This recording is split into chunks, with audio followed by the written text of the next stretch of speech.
Bruh,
you saw that long.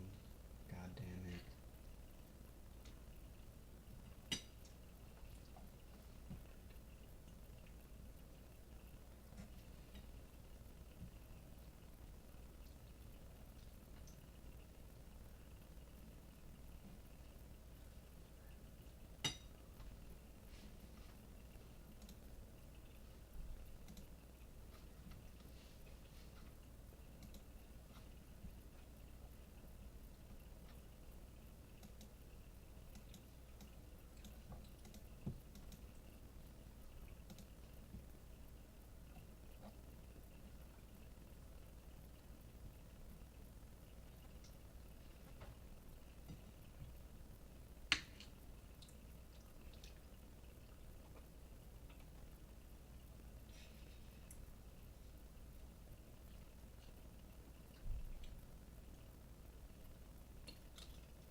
Whoa.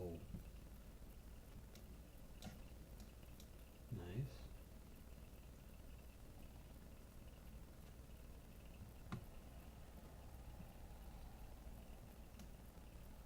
Nice.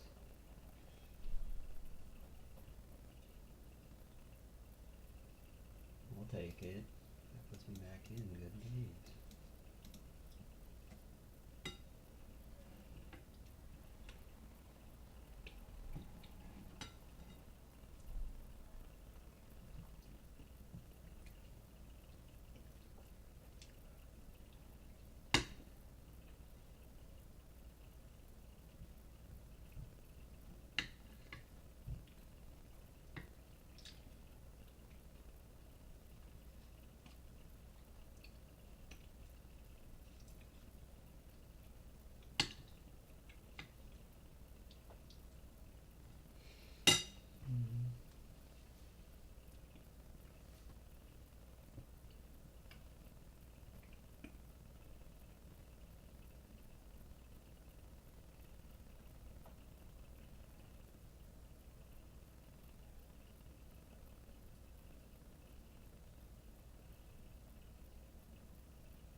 I have 450. Pretty tragic.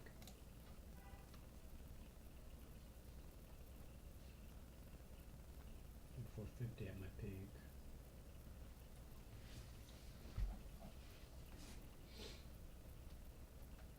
I should tragically already just be 6 or 800.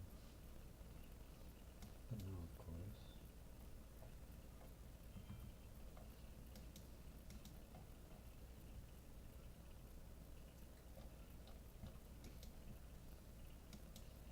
Damn it.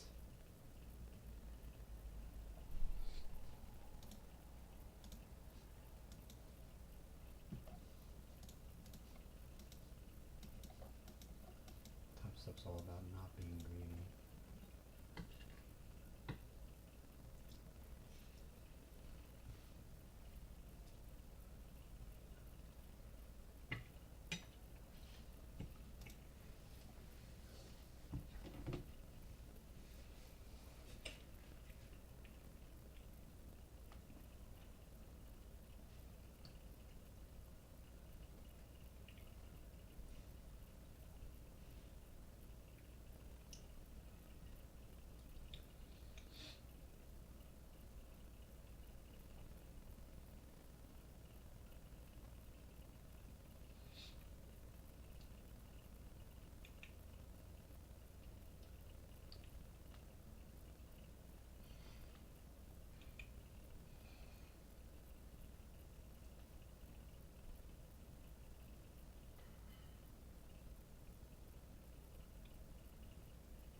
cancel that order.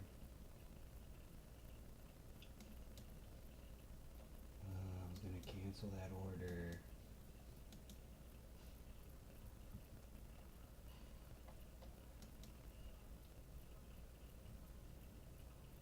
Should pop this bubble.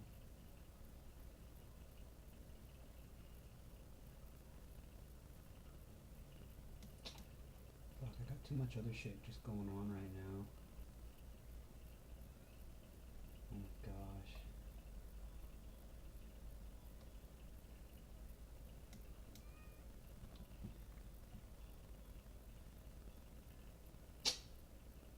All it takes is one button and you're shit on.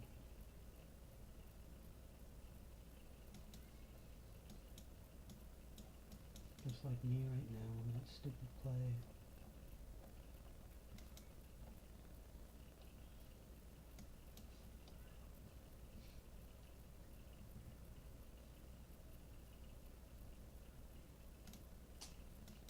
I'm shit on. Ugh, I can't be juggling these things at once, man.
Should have blocked it.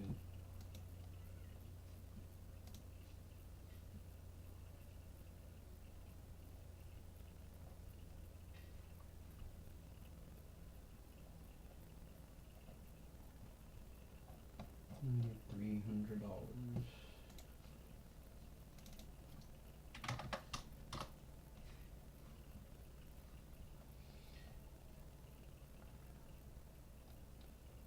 Crazily getting a good amount right now. Wow.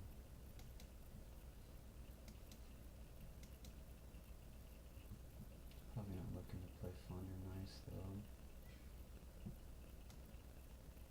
I'll get down to break this. Or it just chops up and I should just be running off right now. I don't know why, but I'm really stressed out this morning. Maybe it's because work or something.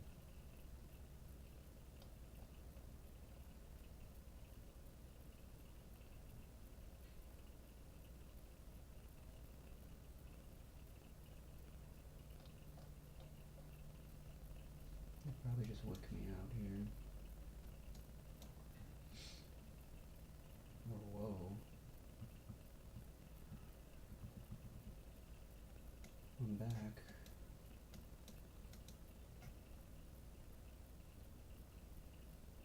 I'm gonna just call it here, I think.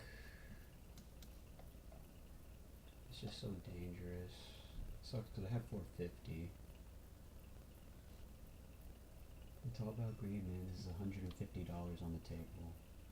That's good money. If I come up with this 4 more times, 4 times 150 is a huge $600 of profit. That's a lot of money.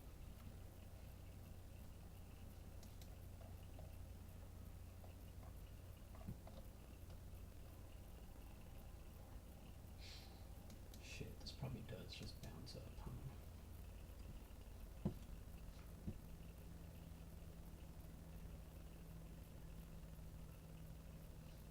Ugh, I don't know what to do. I'm stressed out.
CBC very well could just be flipping here.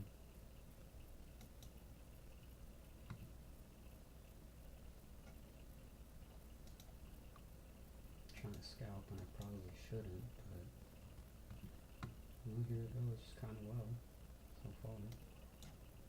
Yep, we'll take that. Alright, man. I think I'm done. I'll take my $200 and just be out on my way, yeah?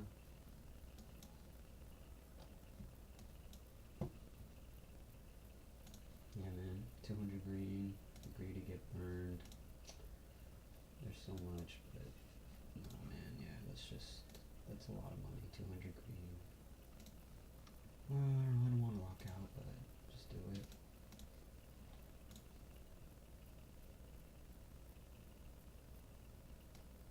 If I really wanted to, I have another Xf'a right here ready. I can activate it right now if I wanted to. Maybe even should.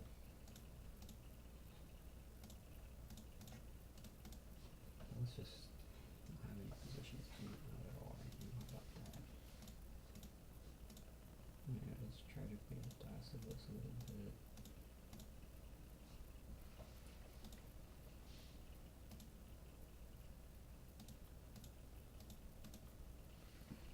Why is this at the bottom? No one at the bottom.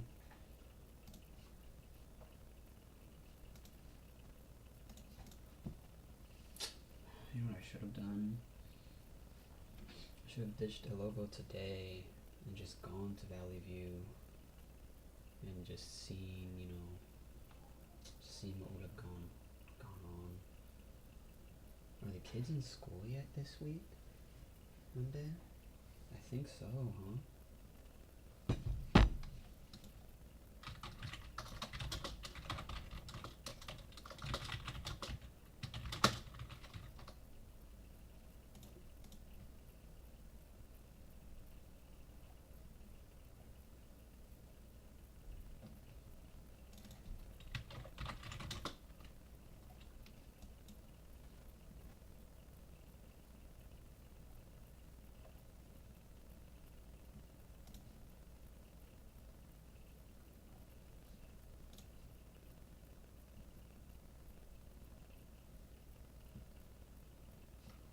6.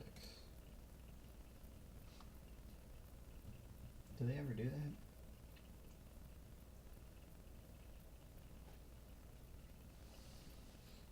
Non-student day.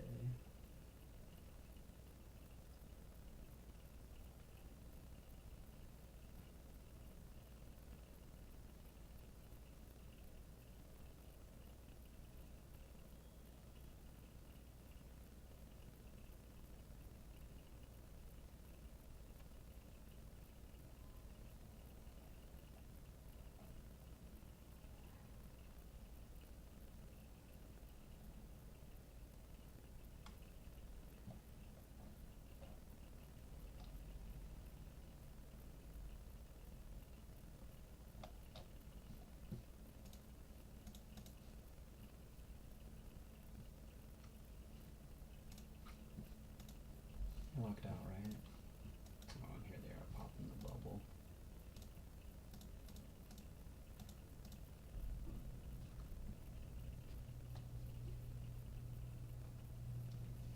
Let's just brush our teeth.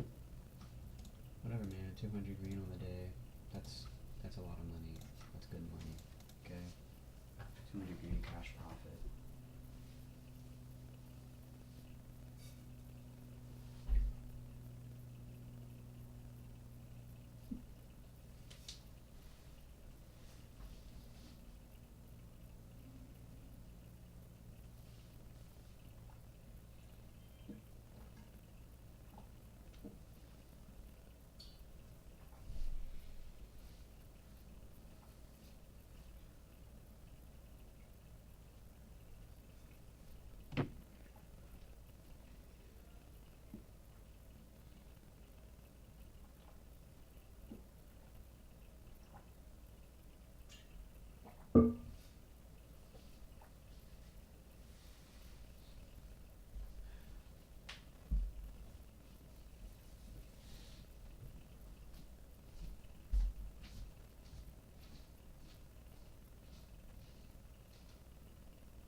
Hey Siri.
My clinics, it's showing like on my email, it's showing that the link expired, so it's not allowing to Yeah, reset the password.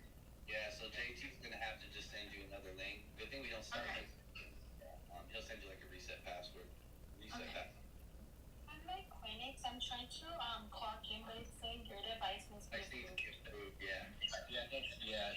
I'll have to do that after, or JT will have to do that. It's just that we need to like authorize your device on the device and then do Mine that. is saying the same thing, Reese. Yeah, yeah, that's fine. I can Okay. clock you guys in, and I may just have to go through everyone to see if we can authorize your guys' devices. And it might just take me a while, but it'll get done. Like I Okay. said, Okay, thank you. I'll clock you guys in. No worries. Thank you. Thank you. Yep. Remember to mute yourself, you guys, when you come in, very quickly. And then let's see. Not able to clock in also to an app. I need approval. Yep. Okay. No worries. You guys will get that done. We'll give it until like 10:05 right here. And then we'll go ahead and start. We'll get you guys out of here at 12 o'clock. And then we'll go from there. Like I said, you guys, I'm not going to put this in presentation mode, so it may look a little sloppy with the tabs and everything in the side, the other slide decks on the side, but it works a little slow when there's so many slides and the videos kind of buffer and whatnot. So just going to keep it like this, for today, and probably the next three trainings. Someone text me trying to figure this out. So we'll go ahead and get started in about 1 minute here. We have about 34 people. Okay.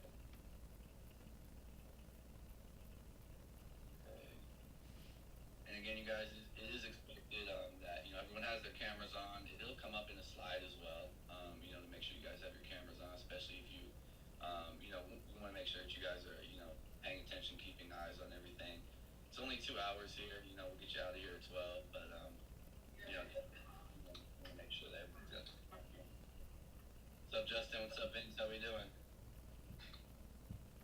Great. I'm also having problems with the verification, but alright. Okay.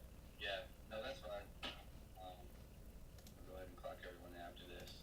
So we'll just go ahead and get started, you guys. Again, make sure everyone is muted when they come into the room.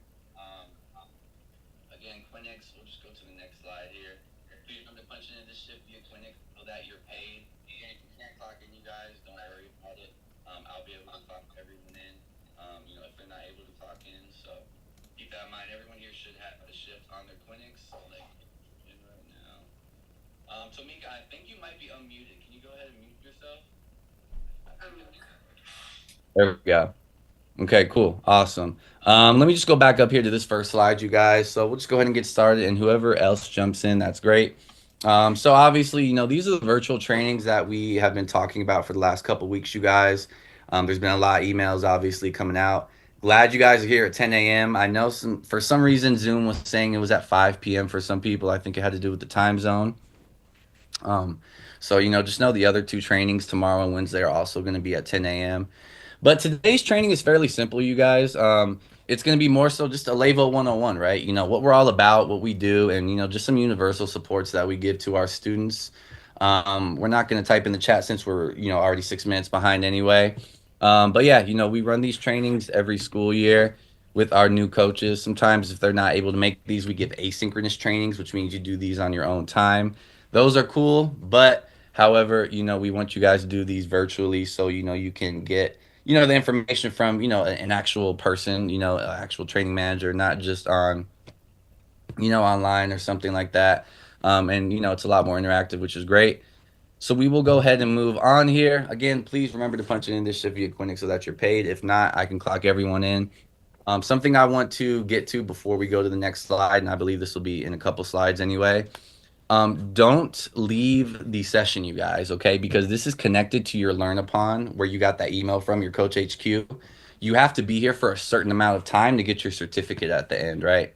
So if you leave right now, like if you just exit out, you won't get a certificate that says, "Hey, Reese Fontana has finished his day one coach training." So you have to stay for a certain amount of time. And again, you guys, it's only 2 hours, so definitely please stay for the full entire time. We'll get you out of here. Don't jump off. And then once you finish this training, that certificate should come maybe later today or early tomorrow. But I believe you upload that to your HR cloud. So that'll come. But yeah, so we will go from there, and I think, like I said, it's in a couple slides as well. It tells you about that. But we'll just go ahead and get started. A little bit about me. No, that is not me, obviously. You guys, that's just a picture that the team added on there. But just a little bit about me. Some of you guys know me, or most of you guys should know me. I have been a training manager now for this is my third school year. I've been with the company now for 3.5 years. I used to be actually a regional program manager, but I transitioned over to this spot at training manager. I have an MBA. I obtained that at Cal Baptist. And a huge sports fanatic. I love sports, so anytime we have a sports training, I'll definitely be into it. It's a lot of fun. And of course, my name and my email. If you guys ever need my email, which you guys should have, that email also has my number on the bottom. So if you guys ever need to give me a call or anything like that, feel free to do so. But yeah, that email is under there with my number as well. So we will go ahead and go to the next slide here, you guys. So the warm welcome. This is called a feeling finder, what we have at Alevo, right? And essentially what we do is, we give these to the students, right? We give like a feeling finder to the students. Sometimes it's printed out, slap it on your fridge. It's like magnetic. And we ask the students how they're feeling today, right? So what I want everyone to do is look at this feeling finder. It can be in any category, the yellow, the red, the blue, or the green, and just go ahead and throw in the chat box, you guys. The chat box is in the top. It just says chat. Throw in how you're feeling today, okay? This is Martha, our lead training manager. They got a pretty cool picture of her. So go ahead and throw in the chat, how are you feeling today, okay? How are you feeling today? Pick only one word and throw it in the chat. For example, I'm feeling grateful, so I will go ahead and throw grateful in the chat. So everyone go ahead and throw in the chat, how are you feeling today? Just a quick warm welcome, thinking about your feelings and how your day has been, things like that. Peaceful, happy, blessed, grateful, I love it, mellow, interested. Let me go ahead and move this over here. Keep going, calm, amazing, joyful, grateful, happy, relaxed, excited, joyful, included. I love that one. Happy, relaxed, joyful, relaxed, blessed, awesome, relaxed, confident. Great, you guys. This is a feeling finder again that we use with the students. It can be essentially our warm welcome. If students don't really know how they're feeling, right, you can give them this chart, and they can pick how they're feeling, right. Typically we want the students to be like in the green or the yellow. But it's fine if students are in the red or the blue area. Just validating those feelings for the students, letting them know that however they're feeling is okay, and that we're there to support them. But yeah, a very easy feeling finder. We call it the warm welcome. So we will go ahead and go to the next slide here, you guys. And again, I know you can see all these slides on the side. I don't want to put it in presentation mode because it will work a little slow with some videos. And we have a video coming up right now in this next slide. This should work, so we will go ahead and play this video. Hopefully it doesn't buffer, but we will go ahead and play this video, and then we will go from there. Let's see. There we go. Hey there, it's Maya from Alevo. Welcome to phase 1 of your coach training. Before we get started today, let's go over a few important reminders.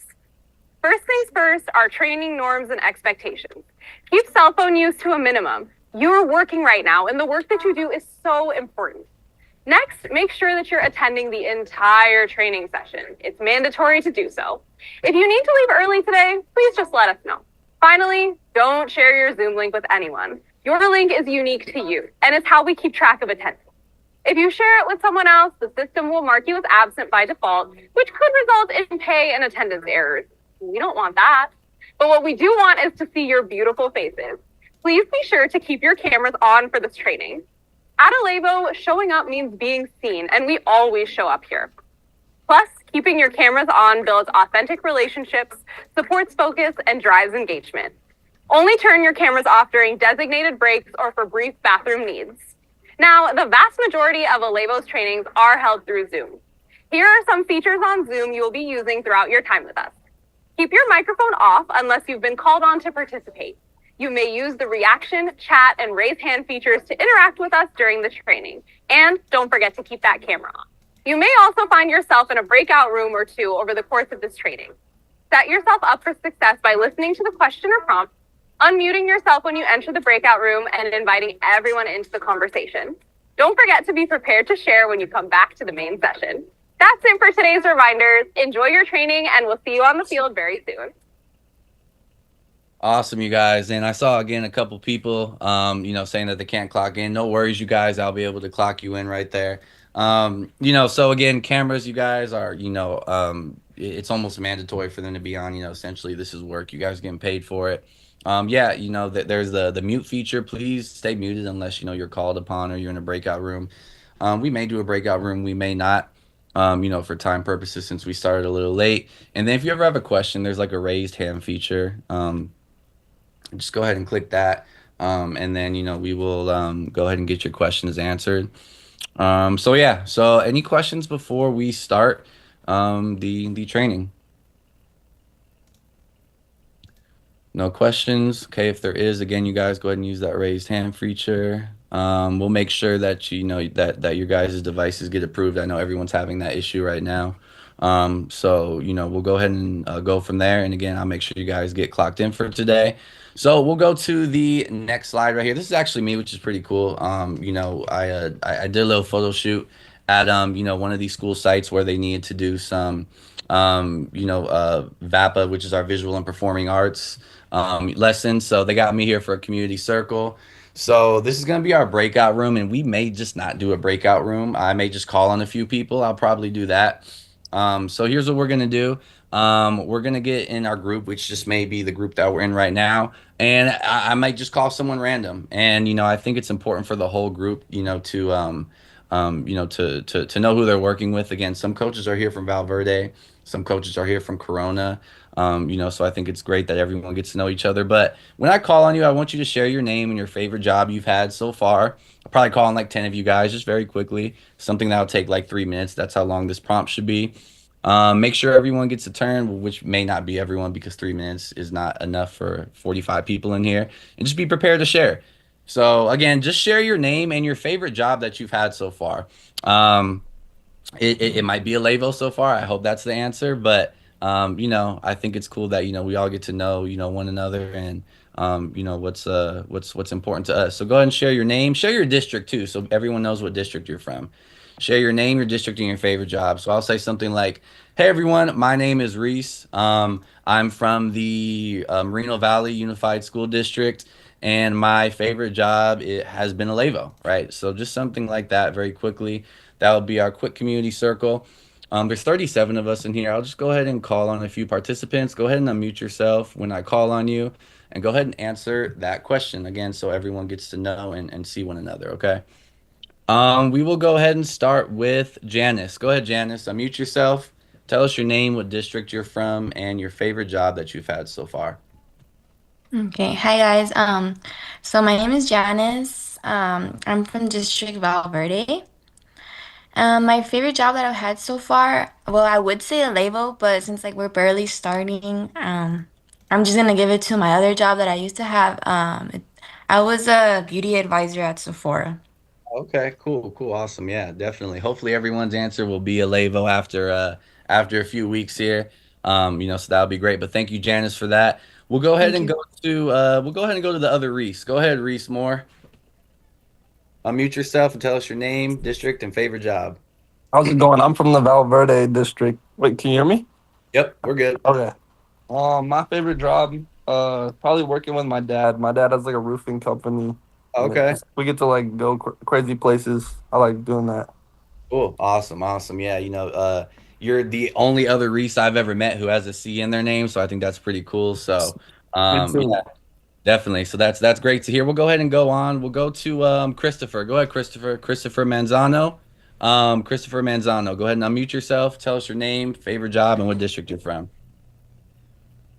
My name's Christopher Manzano, Corona District, and favorite job was I was an assistant manager for a production company down in Gardena. So we did like the NFL draft, red carpets, stuff like that, and then I Nice. would get stuff to bring home, give it to my wife and my daughter and stuff. Like for the Oscars one year, I got like a little gift bag that they gave everyone for working it. So that's pretty cool. That's pretty dope. That's pretty dope. Yeah, I saw you with the combine shirt on at the field training. That's really nice. Yeah. Go ahead and go with Serenity. Go ahead, Serenity Garcia. Unmute yourself. Name, district, and what your favorite job has been. I have something similar to Christopher. My name is Serenity. I'm with the Val Verde School District. My favorite job is I danced in the Super Bowl last year with Usher. Oh, nice. Wow. Okay. Yeah. Cool. That's big time right there. That's big. I'm glad to hear that. We actually had another coach who was in the Super Bowl as well doing dancing, so that was pretty cool. Pretty cool to hear. We'll go ahead and go with let's see. We'll go ahead and go with Rocio. Rocio, go ahead and unmute yourself. Tell us what district you're from and what your favorite job has been that you've had. Good morning. My name is Rocio Cruz. I'm with the Valverde district, and my favorite job was my project management job. We were doing solar, and it was just going to sites and seeing how they would install, going to different cities and pulling permits. It was just fun to be out of the office, but like be part of it as well. Cool. Awesome. Yeah, that's really dope. We'll do this for about 2 more minutes, you guys, until 10:20. Try to get maybe 5 more people in here. We'll go with Alasia. Alasia, go ahead and unmute yourself. Tell us your name, district, and what your favorite job has been. District is going to be the Valverde district. And since I haven't been with Olivo that long yet, I would say my favorite job would be one that's very similar to this one. I got to work with kids and like youth dancing. And it was similar where we do fun activities, but then we'd like all come together and have like little concerts for the kids, and just it was really fun having a little community and bringing everybody together. Awesome. Awesome. Great answer. I love that. I love that. We'll go ahead and go with let's see. Go ahead, Marissa Gomez. Marissa Gomez, go ahead and unmute yourself. Tell us your name, district, and what your favorite job has been. Hi, good morning, everybody. My name is Marissa Gomez, Val Verde District, and before this job, I was doing like working for a nursing home. So Okay. I worked with disabled people. Okay. Cool. Awesome. We'll go ahead and go with, let's see who I want to call up next. We'll go ahead and go with Ayana. Go ahead, Ayana. Unmute yourself. Tell us your name, district, and what your favorite job has been so far. Ayana Flakes, and I'm in the Corona district. I think my favorite job was my last job. I worked at AutoZone. I so just delivered parts to different auto part shops and stuff like that. So. Okay. Cool. Awesome. Good answer. We'll go ahead and go with one more right here. We'll go ahead and go with Daisy. Daisy Ramirez. Go ahead and unmute yourself. Tell us what district you're from and what your favorite job has been. Hi, my name is Daisy. I'm from the Corona Norco district, and I think I've only had like one other job before this, but I really enjoy this job. So I would say this is my favorite job so far. I really enjoy working with the kids, and it's a really different environment from my previous job. Awesome. Yeah, definitely. You guys, this job is, especially if you do it right, it's really fulfilling. And it really means a lot. To myself, to all the managers who work here, and all the coaches as well. So, yeah, great answers, everyone. We maybe went over a little bit, 3 minutes, but that's totally fine. This would have been the breakout room activity. We'll go ahead and go to the next slide. So we'll just jump into that training model right now, like what's going to happen pretty much. So, this is right now, you guys obviously are in this like phase 1 of training. If you look at this little circle right here or whatever kind of shape this is, you have essentially like 9 hours of training. Field training, Corona coaches, you guys already did the field training, the one where we went over EQ. For the Valverde coaches, we're going to have that on Thursday.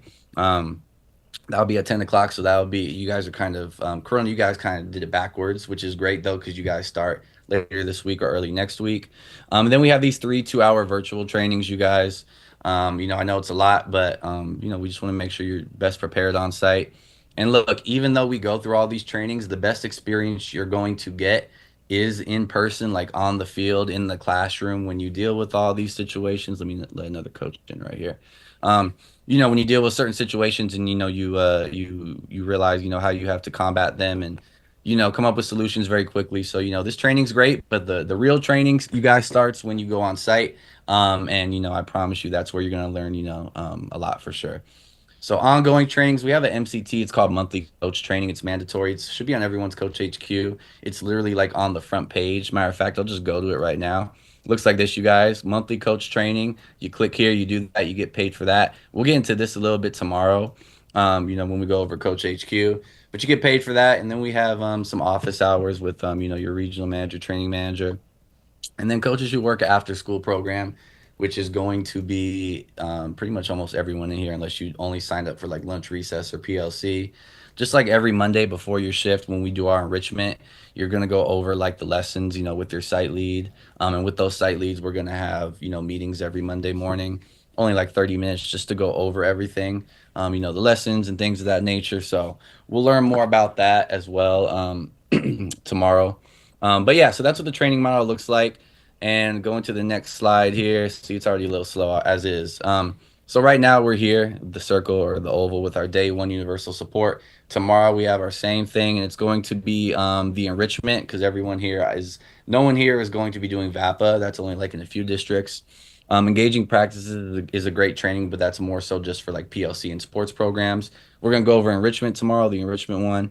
Then Wednesday, we're going to go over our day three training, and that's dealing with students with disabilities and targeted and intensive supports for students who give, us a little more of um, a struggle on site. Day four, again, Corona coaches, you guys have already done this, the field training. So again, we're going backwards essentially. And then day five, a sports training for the Valverde coaches. We're going to do this next Monday. We're starting with flag football. So that's going to be our sport training. For the Corona coaches, this was really replaced with like that enrichment training that we did last week. So pretty much for the Corona coaches, you guys just have these day one, day two, day three trainings. And for the Valverde coaches, we have all these trainings coming up. I know it's a lot, you guys, but again, we want you to be as best prepared as possible. We'll go ahead and go to the next slide. Or if there's any questions, please feel free to raise your hand. Again, or throw something in the chat if you have any questions on, any of these trainings or whatnot. Everyone should have gotten emails about these from myself or Coach HQ. But, again, more so just going over that onboarding journey. The Alevo Coach Certification Program. So we're in, phase one, the foundations of Alevo. Then we're going to have like a buddy system. We may not have that with certain districts or certain sites because most of our coaches may be new. A buddy system is really just like when an older coach has been here last year for 2 years, 3 years, they kind of support newer coaches. And, that's my job as a training manager as well. So that may come in and that coach or that buddy, I guess, if you will, may support you. Phase three is more so, you're getting more comfortable and you're going to, get evaluated at a certain point in time, which may be 2 or 3 months into the program. And then coach certification. After that, you'll get like a big certification that says, hey, you finished all three phases. And then our last one is just continuous learning, right? I think it's important to state, you guys, that as a coach, you're always learning. Whether it's from me, the training manager, whether it's from other coaches or the students, you're learning what their likes, their dislikes are, how to handle certain situations. So it's a great opportunity, to become not only just a great coach but a great individual as well. To really hone in on being a professional, what it is like to work with in a school setting with staff, with principals, with teachers. Some coaches have gotten their foot in the door, you guys, and have literally been able to work with the district, right? Which is super great. If a coach ever has the opportunity come up, I always tell them to take it. I think it's a great opportunity. It just shows that all the hard work that you put in, into what our mission statement is here. So that's great. We'll go ahead and go to the next slide right here. Let me scroll down a little. So again, those are those four phases: phase one, phase two, phase three certification, and then phase four is that continuous learning. After each training assessment, you'll receive that certificate. So for the Corona coaches, you guys should have gotten a certificate after that EQ training, which was that one where we did our PE. Everyone else, you guys will receive a training after this as well. As long as you're here for that allotted time, you guys don't just leave and jump off the call right now, because you won't get the certificate. You need to be here for a certain amount of time, to earn that certificate. And then I believe you're going to upload that to HR Cloud for that training verification to track your progress. Again, you're currently in phase one. That phase one assessment will take place at the end of this week at the field training for Valverde. Corona, we already did that. And be prepared to upload that training and assessment certificate, on HR Cloud. You guys should get it, I believe, sometime later today or maybe early tomorrow morning. So we will go to the next slide here. So here's our agenda today, you guys. Alevo 101 and your why. Finding your coach presence. We have our MTSS, which is our multi-tiered systems of support. We have core practices. This is going to be a real big one right here, number 4, in my opinion. I think our core practices are, they're the core of what we do, right? They're very important. And for each coach to understand them is a big part in the Alevo's journey here. And then last but not least, the Alevo systems of continuous quality improvement. What does that mean? Like, it means like our evaluations, right? When are you going to get evaluated? What are you going to get evaluated on? What can you do to become a better coach? Things of that nature. So that's our agenda, you guys. We'll go ahead and go to the learning objectives here. So by the way, this is Coach Phil. He's a coach out in Corona, so some of you guys may actually see him, which is pretty cool. But by the end of this training, you will ground yourself in the Alevo's mission and your why. Understand your role as an Alevo coach and what it means to show up for our students with presence and purpose. And then last but not least, to learn how to use Alevo's 5 core practices, which are, again, the most important part, in my opinion, one of the most important parts of this training, and the systems to support the social, emotional, and behavioral growth of all students, okay? So, and again, if anyone has any questions, you can go ahead and raise your hand. I'll gladly answer your questions. But why should you know this, right? So Alevo is a mission-driven company. Everything we do connects back to our mission, and our mission is to transform the well-being of students so they look forward to coming to school, okay?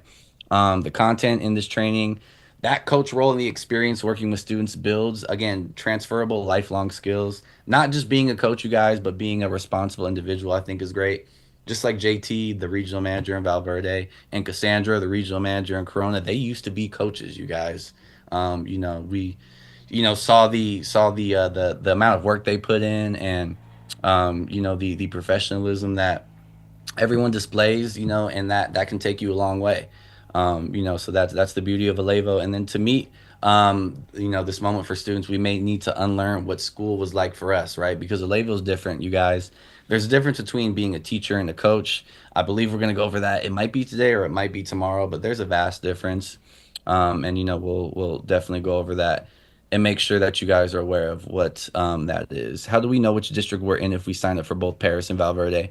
So Daniel, you're only here if you're Valverde.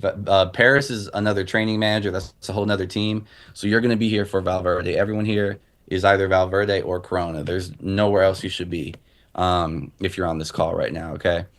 So we're going to move on to our next slide, which is Alevo 101, your why, right? Why are you here right now? Why are you sitting in front of a screen, going over multi-tiered systems of supports, 5 core practices? What's your why, okay? So we're going to watch this quick video, and then we will go from there. Again, hopefully it doesn't buffer. It shouldn't. My connection here is pretty good, so we will see. There we go. Hi, it's Sam with Alevo. Our mission is to transform the well-being of students so they look forward to coming to school. Come with me to learn more about what it's like to coach with us.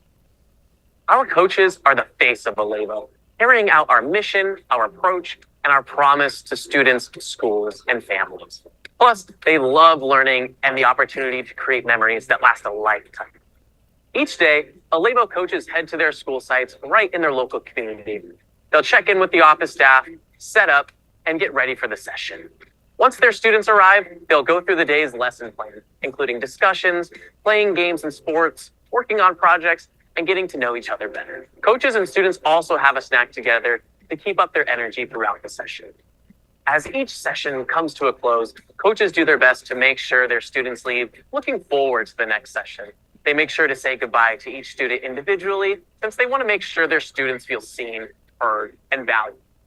People who would love coaching at Alevo are hardworking individuals with a passion for learning and opportunities to give back to their communities. They love working with kids and being a positive role model for today's learners. I think the most rewarding part about being a coach is when a kid tells you, like, I wanted to come to school today just to come to the program, or I was sad I missed school because I didn't get to come to the program, or I have had kids get dropped back off at school to come to the program. We want our coaches to feel supported in everything they do at Alevo. We also offer over 40 hours of continuous paid training and professional development each school year. It's the perfect way to jumpstart your career in education. Alevo offers a variety of part-time opportunities to fit your life. But if you'd like to work with us full-time, there are growth opportunities for you as well. In fact, over 46% of our full-time staff started off as coaches. If this sounds like something you would be interested in, you can always talk to your supervisor about career goals. I have 2 exercises for the day, so I get really sweaty. It teaches me how to do sports and gets me moving for the day. Working at Alevo is incredibly rewarding and can put you on the path to success. Plus, seeing the smile that you can bring to a student's face makes all the difference. Boom. Awesome, you guys. We'll go ahead and stop it right there. I saw something in the chat that asked, I believe it was Bryce, what initially brought me to the company and what made you want to continue to grow? This is a great question, because this is what it deals with the why anyways. Let me exit this out. You guys see my videos. I like to watch baseball and some football. Yeah, I think Alevo was a great opportunity for me to grow. Again, this is my why. Alevo was a great opportunity for me to grow professionally. I love the mission statement. I'm sure you guys love the mission statement, right? That's why you're here right now, I would hope. Giving back to the youth is, very, very important to me. I want kids to get the same opportunity or a different opportunity that I had, when I was younger. This also aligns with kind of my career path, right? I told you guys I got my master's in business administration. I got my bachelor's actually in sports management out in Kansas. I got a scholarship to play football out there. Got my degree in that. Again, a big sports fanatic, and with this job doing all kinds of sports, and again, mentoring the youth, it was just like a win-win situation. Every day I wake up, you guys, and I remember a coach said this one time, and it really resonated with me. Sometimes you don't see this as a job; you see it as a hobby. Sometimes, right? You get to wake up and do what you love. At least I do personally, and I hope you guys will as well.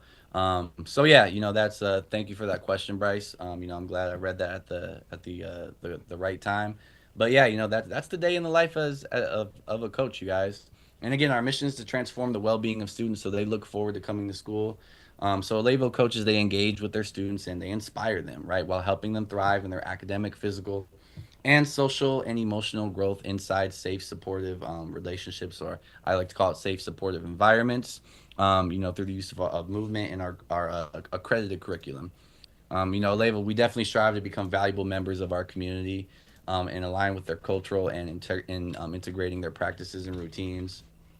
Some of these districts we go to, you guys, we definitely want to make sure that we're putting our best foot forward because there's no guarantee that we'll be back in Corona next school year, in Valverde next school year, right? We have to put our best foot forward and we make deals with these companies, right? Or not these companies, excuse me, with these districts. Hey, this is what Alevo offers. This is what we're going to do. We're going to get you this many coaches. We're going to do this curriculum and so on and so forth, right? And those districts, add us, onto, their payroll for, only like a half of a school year or one school year. So it's very important we put our best foot forward and really, care for those students and, really understand what our mission is as a coach. And so with that being said, we're going to go to that next slide and go over the importance of a mission.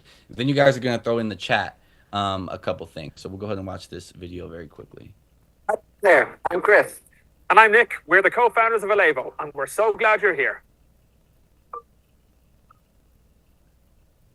So we started Alevo 20 years ago. We came over from Ireland, and what we did growing up in Ireland was basically playing soccer. We loved to have a laugh on the playground, trying to nail new soccer skills, all with the goal of becoming professional soccer players. But unfortunately, this never happened. We weren't fast enough, we weren't tall enough, we weren't strong enough. So we decided to become coaches. 20 years later, we have a shared mission that would make our 8-year-old selves cheer, even if our day-to-day reality is not out there on the field. So this video is about explaining your why. What is your why, Chris?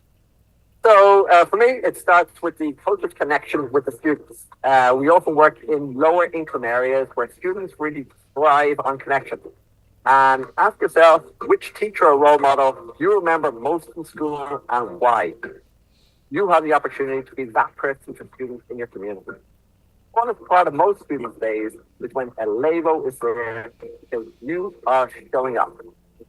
And for me, what I've learned is that the environment that we create for the kids is so important. When a coach shows up with heart and consistency every day, you provide a space where students feel safe and supported and successful.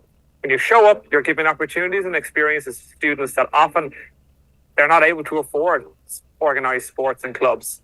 So that's my why. So is there anything you'd like to say to the new coaches? Just a massive, heartfelt thank you. Thanks for choosing to be here and for stepping into a role that will truly change kids' lives in communities where you are working. We can't wait to see the magic you'll bring. Let's go make it happen. Awesome, you guys. Those are let me let this coach in right now. Those are our co-founders, Nick and Chris. Again, they said they've been with Levo for 20 years. We started off, you guys, as a soccer company, and we've branched out to so much more, and it's so great to see what we've become now. So after talking about everyone's why, I want you guys to think about it, right? Now, we're not gonna use this Google form because I don't know how to actually copy the Google form and make it my own, and I don't want it to link to the master form. So we're just gonna throw it in the chat. I'm gonna give everyone. It may take 3 minutes or less, but look, you could have picked a lot of other places to work, but you're here, okay? So I want you guys to throw in the chat what's your why for choosing Alevo. It doesn't need to be a whole paragraph, maybe 2 or 3 sentences. What is your why for choosing Alevo? There are how many people? 38 people in here. I want to see 38 responses, you guys. I'm going to start that 3 minutes. Go ahead and just throw in the chat. What is your why for working at Alevo? Okay, go ahead and throw it in the chat, and I'm going to read some out as well, okay? Go ahead and throw it in the chat. What is your why for working at Alevo? Again, not too long, maybe only 2 or 3 sentences, but I'll definitely read some out, you guys. So go ahead and throw that in. We got about 2.5 minutes left already. Here we go. I like being active versus being in office and making connections with coaches and students. That's great. Great answer, Jacob. To make an impact on the youth in a positive way. My why for working at Alevo. I'm going to college to become a teacher. Awesome, Bryce. Working with kids has always been a passion, and the experience gained this company will help. Tatiana chose the label because the ability to, let me find it, work with kids and give them a reason, to be an outlet. That's great. My why is the kids, making a connection and a positive impact. To bring, have more structure in my day to day and that fulfillment from helping kids. I want to learn and work with students, and I love playing sports. Yes, sports are definitely great as well. My why for label is to be able to impact the youth, and the youth is our future. Exactly. Yeah, that's very important. To create a fun and safe environment. Let me find it again. It just kind of jumped up. While also providing lifelong skills for children, because I love teaching kids and seeing their reactions, how they love these school activities. My why is I would love to make a positive difference into a kid's life. After school programs for 3 years, I have genuinely found a passion for working with kids and helping be a good role model for them. Yes, very important to be a good role model for the kiddos, you guys. I love working with kids. I work with kids in my church, and I love. Make sure, Adanya, I think you are unmuted. Go ahead and just mute yourself very quickly. My why is being around students, considering I'm also in the process of getting my degree. Awesome. Great job, Margarita. That's great. I have always loved working with kids and giving them a safe space for them to learn. Edward says, I wanted to make a difference in youth, growth and development, and apply my background experience with kids. Awesome.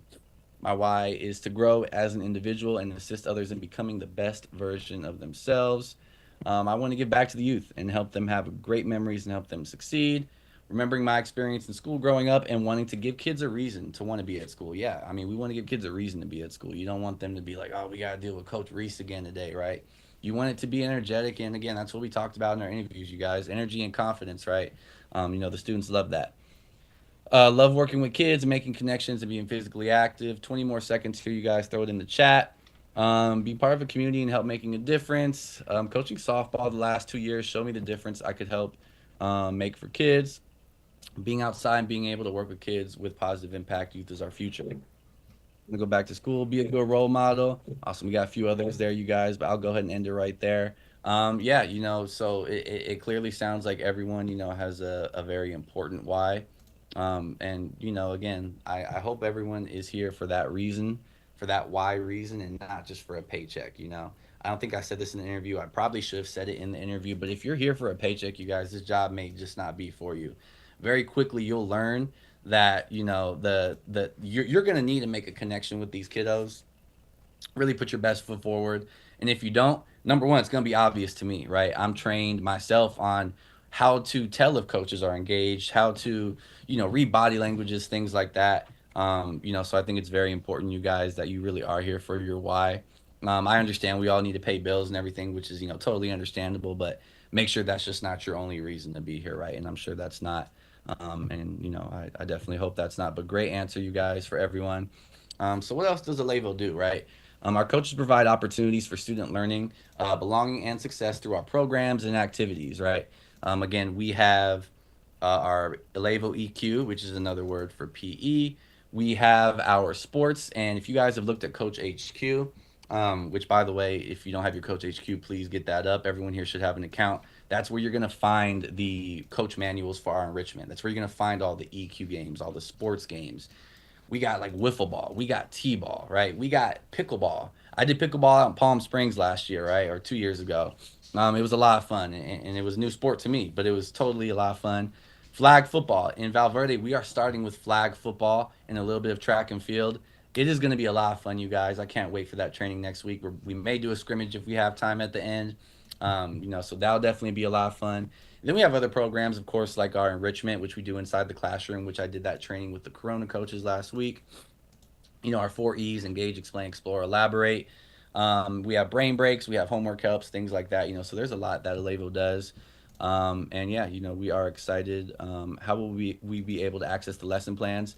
Whitney, I'll get into that probably tomorrow, but you're going to access them from Coach HQ. So again, Coach HQ, you guys, is if you don't have a Coach HQ, if you never log into your Coach HQ, you're gonna fail at Alevo. Okay, that's where all of the games are, right? That's where our enrichment manuals are. That's where our sports are, you guys. It's very important that you have your Coach HQ. It's just alevocoachhq.com, right? You click enter. You should have your username and password by now. Again, we'll go over it a little bit tomorrow, but that is very, very important to being successful here at Alevo. You can't go on site not knowing what games to play. You can't go on site not knowing the enrichment. So it is very important. And like I said, we'll go over a little bit about that tomorrow. So I'll get into that a little later, you guys. But we also have something that is called a brain break, right? So we'll go ahead and do this one right now. This is called a 2020 to combat eye strain during screen time. So every 20 minutes, and it's already been over 20 minutes right now, you should look at something 20 feet away for 20 seconds, okay? So I know everyone's been looking at a computer right now or a screen. Just a very quick brain break. Look around, just look at your room, look around at your room or your room, wherever you're at, and just focus on something for 20 seconds to get your eyes off of the screen right now. And we'll go ahead and do that. Okay, this is a brain break that you can do with kids if you see that they are, just worn out of the day. We have tons of brain breaks, and those are in Coach HQ as well. But yeah, so every 20 minutes, you should look at something 20 feet away for 20 seconds. So we're almost done here. I need to even wash out my eyes a little bit because I've been on the screen a lot this morning myself preparing this. But we'll go ahead and keep going, you guys. Let me admit another coach in here. Let's see here. Do we have an app for it? No, the Coach HQ is not an app, you guys, unfortunately. Hopefully one day it is, but it's just a website, just alevocoachhq.com. But yeah, that was one of our brain breaks, you guys. Every 20 minutes, look at something 20 feet away for 20 seconds. And we'll get into brain breaks and what those are a little later. Essentially, they're just very quick activities that don't involve any cones, any soccer balls, any gear, right? And it's just something to get the students either energized, calm, refocused, something like that. And they're very quick, as you guys saw. So we will go to the next slide here. Let's start with this, right? How are things going for kids today? Okay. 87% of public schools reported that the pandemic, which obviously happened a few years back, has negatively impacted students' social and emotional development. This is where Alevo started to literally boom, you guys. When schools and districts really realized that they needed support. Children's mental health crisis and the epidemic of loneliness. In 2021, the Surgeon General published an advisory report warning of a youth mental health crisis. The American Academy of Pediatrics, the American Academy of Child and Adolescent Psychiatry, and the Children's Hospital Association have also all declared a national emergency in child and adolescent mental health. Again, this is in 2021. This may not be as accurate now. Hopefully, it got a lot better in the past 3-4 years. But that's where the role of Alevo comes in, right? Sometimes Again, with that pandemic being, over a year long, students didn't get the opportunity to be in class, right? Make those connections with their peers, the other students they work with, or adults, or any after school programs, okay? But there's reason for hope, right? The opportunity of the Alevo coach, which of course is now going to be you. In 2021, Governor Gavin Newsom allocated $5 billion for after school programs for all students who meet the criteria as foster youth students with housing insecurity, English language learners, and eligible for free and reduced lunch. And that's 67% of California students, you guys. So you may work in a district where those are one of your students, right? That's 67%. So again, Levo has a great opportunity, you guys, to really, flip that script, per se. And we're excited to get into the class and out in the field and do those things. So again, we're gonna watch another quick video. This is one of our lead training managers, Manny, out in, I believe it's Lancaster or Palmdale, and he's got some valuable information to give as well. So we'll go ahead and play this video. You don't have to be a teacher. You get to be a coach. We need to tell coaches that they don't have to be teachers, to let them know that they get to do things differently. Just because we're in a school doesn't mean we have to recreate what our experience was when we were in school. Yep.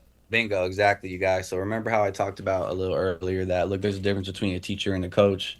You don't have to recreate what you learned in school and use that on site. I mean, it's great if you use some things, but being a coach is totally different, right? The connection that you make is a little different, and maybe like unlearning everything like we talked about, early on, could be key for you, to being the best version of yourself, as a coach. So those are wise words from Manny over there. He's great at what he does.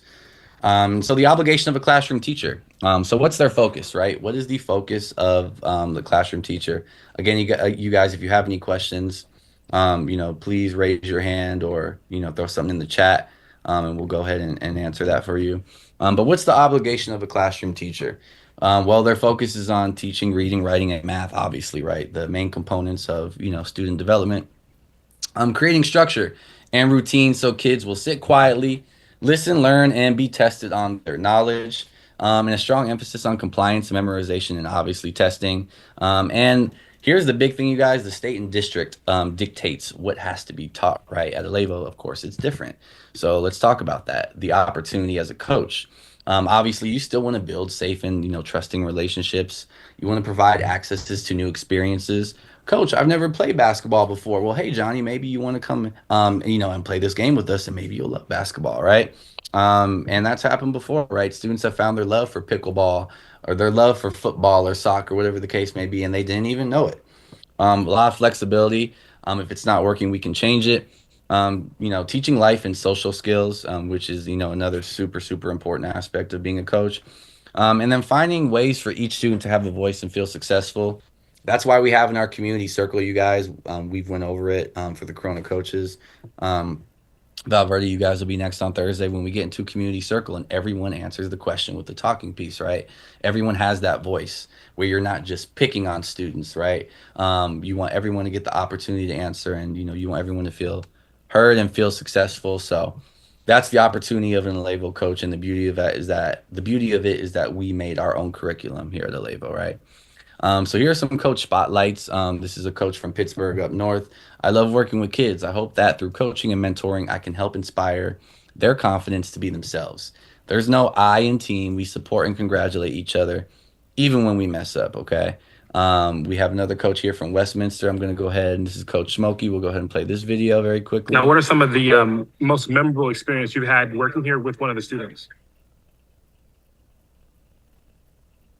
I have to think about that one. There's just so many good memories. Hi, my name is Coach Smokey, and I've been with Alevo for the 8th school year.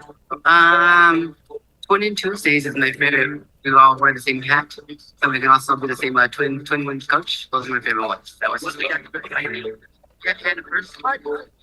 During the after school program, it's being able to build a community and being able to build a one-on-one to help strengthen their individual, which I'll focus on individual things.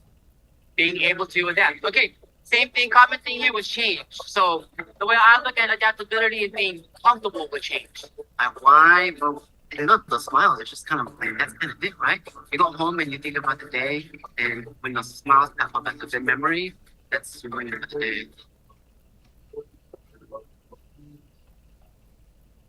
Awesome. We'll go ahead and stop it right there. And if you guys didn't notice, he was in the community circle talking about the word adaptability, right? Being, open to change and, having fun with change, right? Again, just hearing all these testimonies, you guys, is great. Hearing everyone else's why. Here's another why. Coach David from Fontana. I would have to say that being a coach is profoundly important to me because it allows me to positively impact the lives of others. Being there for the kids is always a top priority. When we show up, they show up, right? And that's the importance of the confidence and the energy. There's other coaches you need to jump on. You guys, please try not to jump off because, again, the system may mark you as absent. So keep that in mind. It's such a gratifying experience seeing their faces light up because you remembered a detail about them or played one of their favorite games. This job has given me the chance to support kids who really need it. The special connections we make truly help shape the individuals of tomorrow. It's really just an indescribable feeling to know that you're leaving a positive impact on their lives. Okay, so we will go ahead and go to this next slide and watch this other video. This is one of our training managers. Her name is Teresa.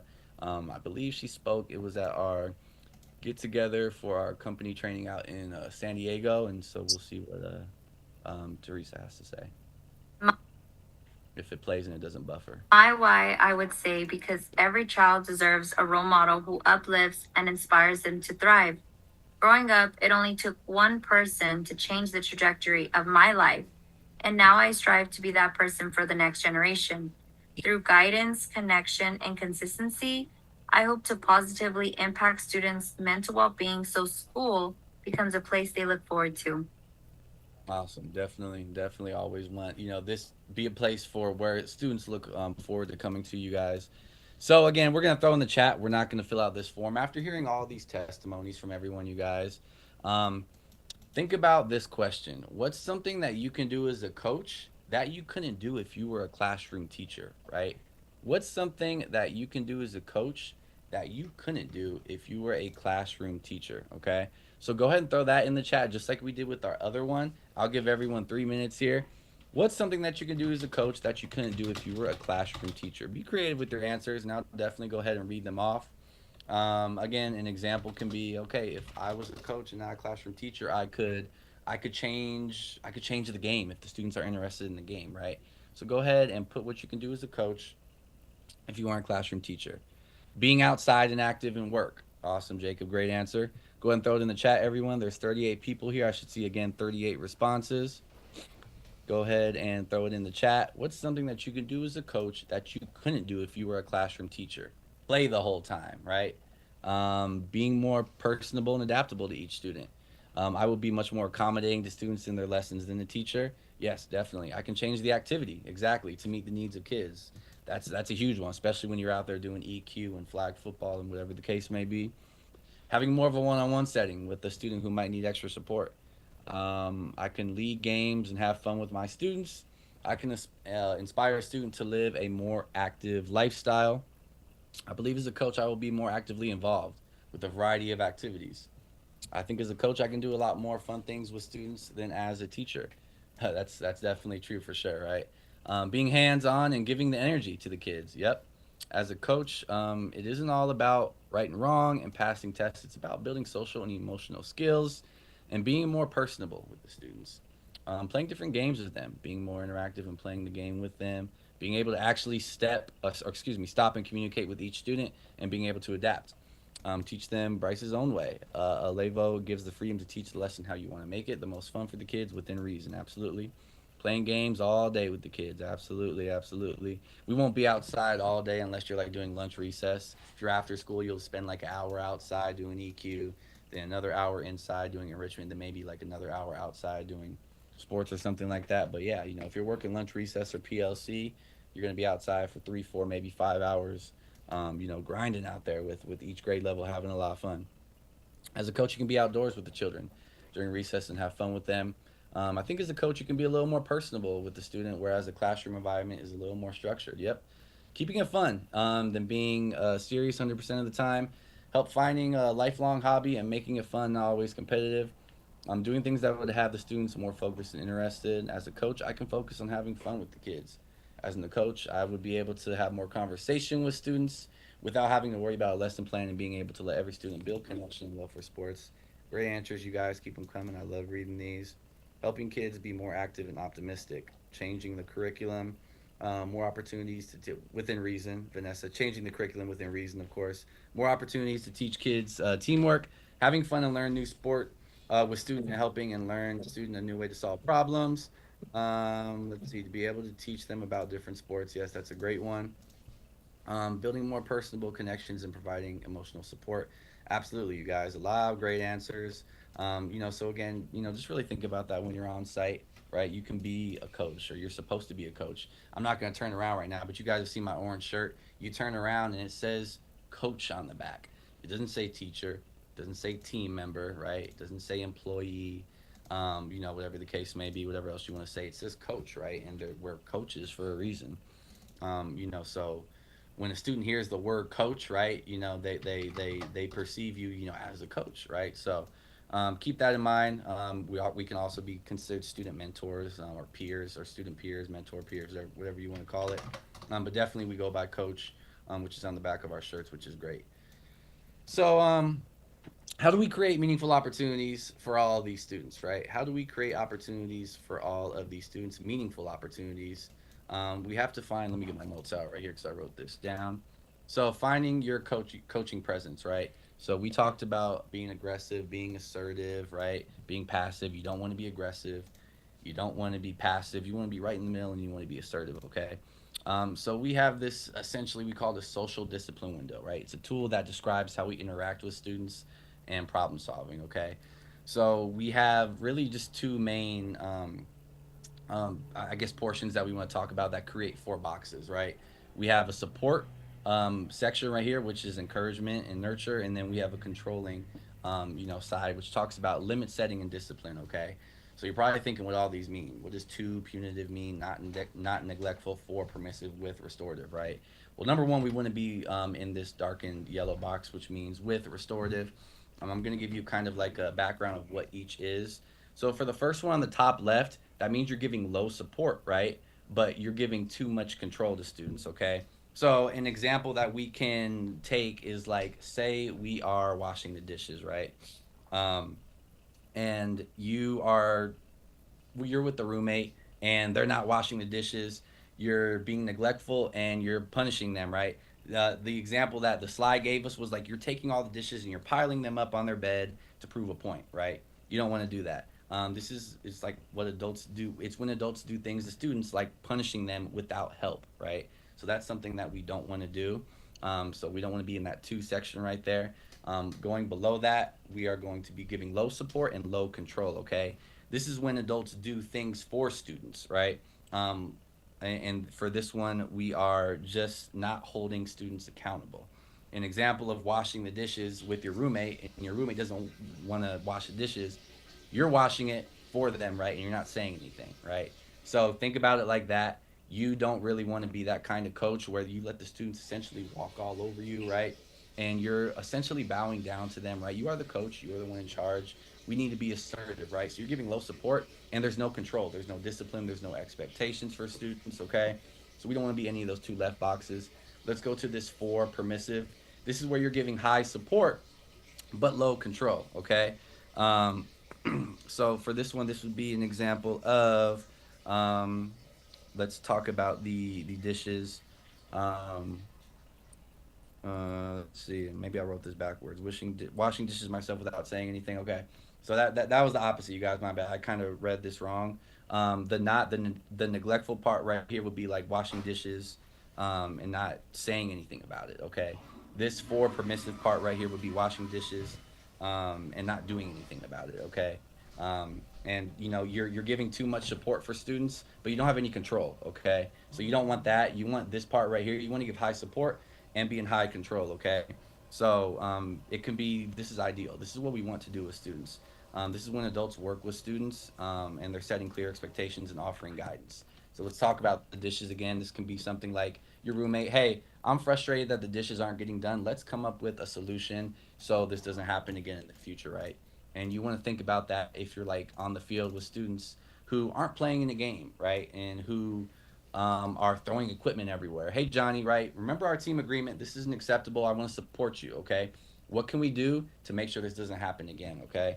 So you want to give that support and encouragement to them, but you also want to have controls and set expectations for them. So you don't want to be neglectful, permissive, punitive. You want to be restorative with them, and you definitely want to give that support and have control over everything that goes on with your students within reason, of course, right?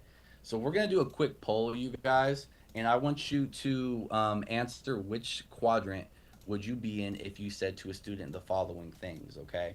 You would just put to, not, for, or with, okay? So an example, this one right here is sit down and stop talking, okay? So if I told you and sit down and stop talking, which quadrant is this? Is it to, with, for, or neglectful? Go ahead and throw it in the chat. If I told you to sit down and stop talking, what is that? Exactly. Awesome, right? You're giving low support and you're having too much control, okay? That's exactly what you do not want to do as a coach, okay? Let's go to the next one right here. And again, I got him a little confused, my guys. My bad on that for the not and the for. Um, let's go to this next one. I can talk to your teacher so you don't get in trouble. I can talk to your teacher so you don't get in trouble. Which one is that? Is that with, not, or for? I can talk to your teacher so you don't get in trouble. I can talk to your teacher so you don't get in trouble. Seen a lot of fours. Saw a couple widths. Okay. So for this one, you're giving a little too much support, right? But you're not having any control over them, right? You want to have the student be held responsible and be held accountable for certain things, you guys. So this one's definitely for. So great answer right there. I'm glad you guys are understanding it. That's great. Let's go to the next one. I don't care what you do. Just sort it out yourself, right? I don't care what you do. Just sort it out yourself. Think about the dishes example. Bingo. That one's the not, right? You're being neglectful, right? Never want to be neglectful to a student. That's the last thing that you want to do. Johnny, I don't care that you don't want to play with us. Go ahead and sit near the tree, and we'll come talk to you a little later. Yeah, so you're being neglectful, right? Last but not least, and we pretty much all know what this answer is. You're aware of the expectations in class. How can I support you in reaching them? What's that one? You are aware of the expectations in class. How can I support you in reaching them? Exactly, right? And that's kind of the dishes example here, right? Hey, I'm frustrated that we're not that the dishes aren't getting washed. What can we do to make this system as to where this doesn't happen again, right? You're working together, you're giving that support, and you're also having control where you're laying down the law and making sure that you're being assertive as a coach, okay? So great job, everyone. Glad you guys all got those answers right. I even confused myself a little, as you guys saw. But again, you always want to be with students, right? You want to give them a lot of support, but at the same time, again, you also want to make sure that they have discipline and they're held accountable for the actions that they do, right? Without punishing them, of course. So we'll go ahead and go to the next slide here. We're not going to do a breakout room activity, but we're just going to move on right to the next slide, which is talking about the label coach presence. Being a warm demander, okay? Some of you may have heard this before, being a warm demander. But warm demanders are people who know their students, expect a great deal of them, convince them of their brilliance, and help them. So essentially, it's kind of like what this with box is talking about right here, okay? And help them reach their potential in a disciplined and structured environment, okay? Um, so go ahead and throw in the chat, you guys. We have our little question right here. What does it mean to have a good coach presence? Okay. So go ahead and throw in the chat box. What does it mean to have a good coach presence? Reese, what does that mean? Maybe that can mean having an assertive voice, setting expectations, making a team agreement. Okay. So go ahead and throw in the chat. What does it mean to have a good coach presence? Okay. What does it mean to have a good coach presence? Good energy and positivity. Exactly, right? Being engaged with the students. Being engaged, being positive, keeping students engaged and excited. Great job, you guys. Maybe we could throw something like a team agreement in there, right? Making sure students are held accountable. Controlling the vibe. Good job, Vince. To be engaged and bring good energy, energetic, positive support. Good communication, being friendly and being assertive, being a safe person for the students, even when they mess up. Positive and communicative. Awesome. Great job, you guys. Having a strong foundation while being flexible and easily shift gears. Awesome.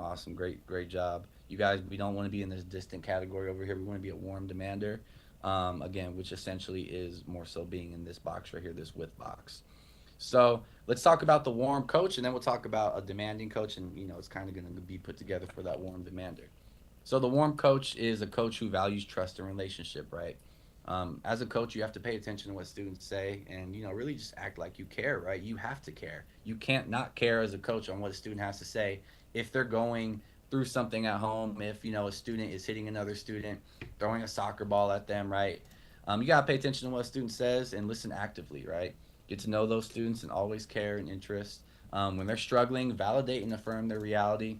Hey Johnny, look, it's totally fine that you lost a soccer game. I lost a lot of soccer games when I was young, but here's what I did to make myself, a better player.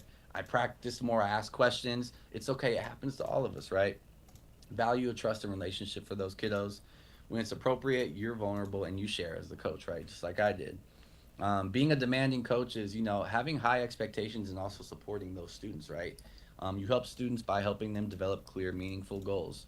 Okay, boys and girls, how can we all, um, let's see, how can we all make sure we're finishing our enrichment on time, right?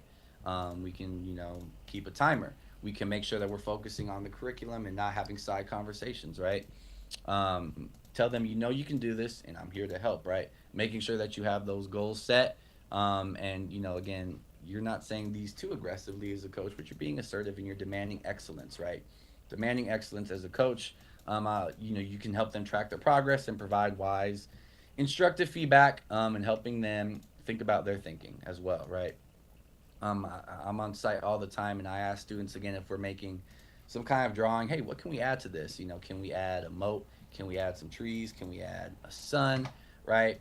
And what else do you think could fit in this kind of picture? Right? Again, giving them that support and also expecting greatness. When I come back in 5 minutes, I want to see you add all those things on your paper so it can look a lot more sparkly. Right? Something along the lines of that. And again, sometimes students need that. You guys, it's very important to not overdo it, but it's definitely important to be a warm demander, that warm demanding coach. Okay, so just remember, clear is kind, right? When you deal with different grade levels, right? If you're dealing with kindergartners, first graders, you have to talk to them in a different, tone, and a different voice than you would maybe a fifth grader, fourth grader. Getting down to their level, that means getting on your knee, maybe, right, next to their desk, helping them, looking them eye to eye, and telling them exactly what they need to do to be successful, right? So being clear as a coach, is definitely the best option, okay? So again, we're gonna go ahead and write in this chat box. And I think I can't wait to read these ones. I'm excited to read this question right here. What's one skill, you guys, that you think you could work on to develop your coaching presence? Okay, so I'll give you guys 3 minutes. What's one skill that you think you can work on to develop your coaching presence? It may be using an assertive voice. It may be being empathetic, right? Whatever the case may be, just throw it quickly in the chat. What's one skill that you think you can work on to develop your coaching presence? Okay. I see people saying being more assertive, projecting my voice, being more present, being more assertive, being warm and empathetic. Yep. Being more assertive. Go ahead, keep writing those things in the chat, you guys. Being assertive, engaging more slightly with the students. Yep. Coaching kids who need more support. Absolutely, right? Go ahead and throw it in the chat, you guys.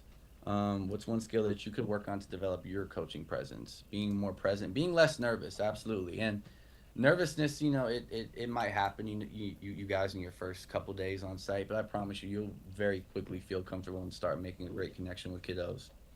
Um, Being more assertive in problem solving, being more confident. Yeah, definitely, you guys. Here at the label, again, we value energy and confidence. You saw I messed up when I was talking about those four little boxes, right? But you gotta keep going, right? You get yourself a little confused on certain things. Be confident, move on, and just be proud in what you do, right? One skill I can work on is being more louder with my voice. Yep, being more prepared. Preparation is key. That's a great answer, Edward. Preparation is key here at the label. When you go on site, and I think I talked about this to the Corona coaches, you want to have like 3, 4, 5 games ready, right? How can you switch these games to make them more fun? How can I switch them to make them easier, make them harder? The lesson plan. What can I do if students need help? Should I make my lesson before I actually go in and do it with the kids, right? For those coaches in Corona, we did that beautiful oops. I have mine prepared, right? Have my construction paper out. You saw my design. Maybe being prepared in that sense, right, is really great. Being confident, interactive, being prepared for different types of learners, absolutely, that's a big one too, right? A lot of students, even though you explain the game correctly, if you explain the enrichment the best way possible, sometimes students just like to actually see it in front of them, right? Like a project that you guys are doing for enrichment or a demo, which we all should be doing anyways when we do our EQ, our sports, is always demoing the game. It's very important, you guys. Being able to adapt, yep, adaptation, being able to adjust quickly and smoothly. Cool.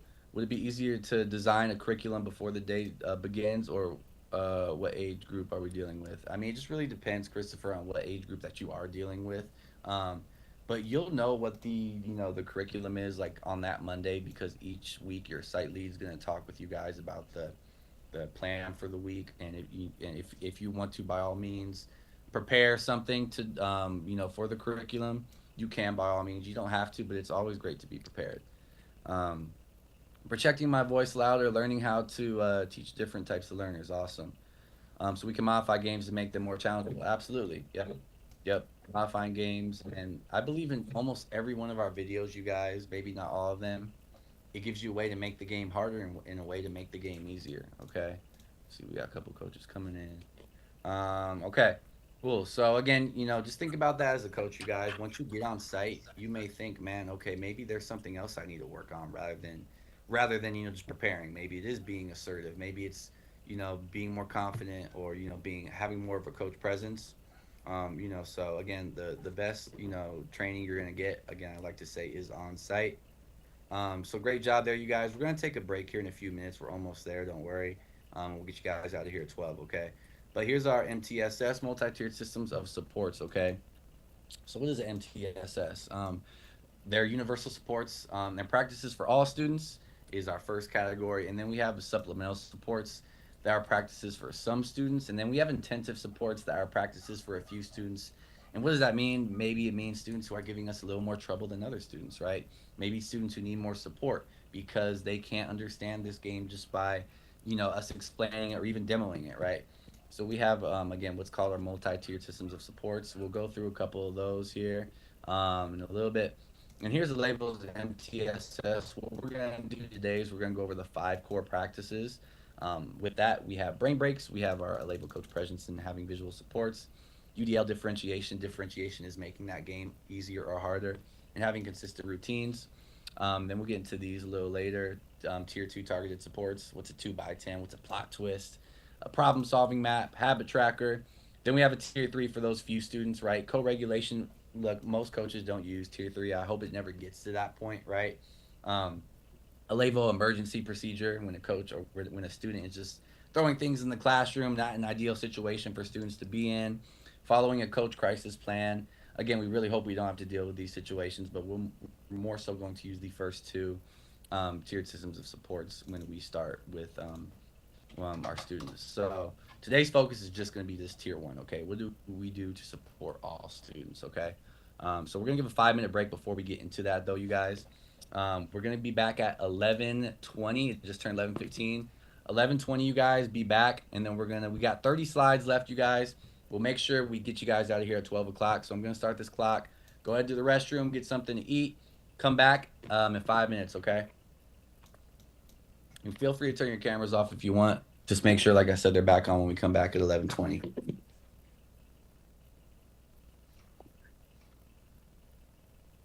Reese, I have a quick question. Yes, yes. Who's speaking right now? It's Shayla. Oh, Shayla. What's up, Shayla? I this is district specific, but more so for like the Valverde aspect. Mhm. I know they're big on the PBIS agreements. Yeah. Would that be something that we are expected to implement with the students, or we're sticking to like the normal team agreements? Yeah, matter of fact, I think that's actually in one of our slides here, going to the PBIS. But yes, to answer your question, if the school does have a PBIS and you could just go by what that school does, that's totally fine. Making the team agreements based around the PBIS. Okay. Okay. Awesome. Thank you. Yeah. Like I said, I think it's in a slide here. It may be in the next few slides, so we'll see. Reese, I had a quick question too. Yes. What's up, Joseph? On Coach AQ, there's games. There's games posted. There's the mindful. Mindful down. Yeah, there's all those that are posted. But for enrichment, is there any like links or? Yeah. So you go to buy program. Are you on your phone or are you on your laptop? I'm on my laptop, but I have my phone with me right now. So if you go, wherever you have it on, you just go to buy program, and then it's a matter of fact, I pulled up on my screen right now. Okay, Buy cool. program, and go to Expanded Learning Unit 1. Okay. Click on Expanded Learning Unit 1. Let it load. And then here are the manuals. TKK, elementary, middle school. Don't worry about these right now, but here they are. You just click on them and they open up. So I should start with elementary, right? Because that's where we're gonna get more. Yeah, but I mean, you may get paired with TK and Ks, so maybe just, looking at both. But yeah, probably just focus on Unit 1 elementary. Okay. But yeah. Thank you. Yep, no problem. 2.5 more minutes, you guys. Again, go to the restroom if you need to, get something to drink. We'll get you guys out of here at 12 o'clock.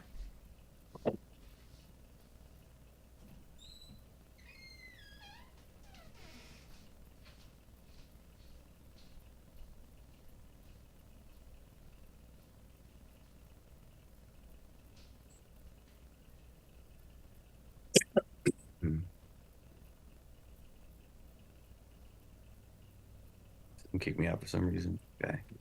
I'll write you down, Tomika. If it doesn't give you credit, I'll go ahead and write you down so you can get the certificate. Did anyone else did Zoom kick anyone else out and they had to join back in? I think I saw a couple other coaches.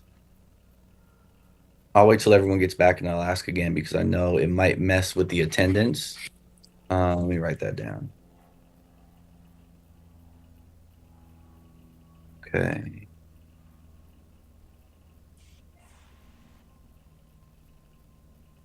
About a minute and a half left, you guys. Oh yeah, you're right. Adania, let me write you down. IDAN. Vanessa, did you get kicked out as well? Or no? You can go ahead. I got kicked out for a second, but then I found my way back in. Yeah, I think it still messes with the attendance though if you do get kicked out. So in case it doesn't say that you met like the time frame, because again, like you guys had to be here for a certain amount of time, to get the certificate, I'll just write your name down. I can automatically, I think, yeah, I've done it before. I can automatically make sure that it puts you 100% complete. So I'll write your name down in case for some reason it says that you weren't here for enough time. Okay. Yeah. And Heather Romo got kicked out too. I remember receiving a message earlier. Yep, I did see that. Okay, I'll write her down too. Heather, I got you just in case it doesn't say that you met the criteria for the time. Let's see. Did anyone else get kicked out? Got about 40 seconds, you guys. The system didn't kick me out for a second. Is there a certain login for the Quinix? You guys, I think the Quinix email should have came in your email. Let me just ask you, for example, Bryce, how did you log into your Quinix? Did you get an email that had your username and your password, or how did that work? If I remember, I think it sent me the username, like all the numbers and stuff, and then But I through set email? it up. But Yeah, through I think it was through email. It was either email or Coach HQ, but I'm pretty sure it was email. Okay, so you guys check your email. It might have came maybe in your junk mail or anything, but just type in Quinix in your email, and it may have given you, or it should have given you your username and password. Also, when we get a login for Coach HQ, Gabriel, you should have it as again, everyone should have gotten their password for Coach HQ. It's like a username and password. It's like just a few numbers, I believe. You should have gotten it, Gabriel. Again, check your email. If not, you can't find it, stay after, and I can give you your login, but you would just have to save that. Just have one question on. Just curious, I wasn't here for the first 3/4. I don't know my login. There never. I appreciate your. I don't know how my login. They never sent me an email for the login for the HQ app. Okay. Andre and Gabriel, if you guys can't find it, you guys can just stay after. For Quinix, the email. Here we go. For Quinix, use the email you use for your HR cloud. Okay, you guys. So here's the answer right here. Thank you, Alasia. For Quinix, use the email used for your HR cloud. Then click forgot password to create it. Then sign in with that said password. Thank you, Alasia. I appreciate that. Looks like Reese, you got kicked out. I'm not sure why it's kicking people out, but I'll make sure that if it doesn't give you guys the full time, I'll give it to you. But yeah, so thank you for that, Alasia. I appreciate it. Yeah, because I know some people here have their Coach HQ downloaded. All right, so we'll go ahead and get going, you guys. We have about 36 slides left. We're going to actually skip this brain break for time purposes. Again, we have a lot of quick brain breaks, you guys, to help re-energize or, calm students down. This one here is a calming one, and this one here is an energize bunny. Like, you can see with like the sun here and like the charger right there, the outlet. So that's pretty cool. So we're gonna skip that and we're just gonna get rocking and rolling for our universal support. So again, we have a calming brain break, an attention getter brain break, community builder brain breaks, and energizer brain breaks. Reese, where do we find these brain breaks at? Those are on Coach HQ as well. Okay. Not gonna pull it up right now. But again, you guys, everything is on Coach HQ for you to be successful. You just gotta find it under one of the tabs. You simply click brain breaks, download the PDF. Boom, all of them pop up. Okay.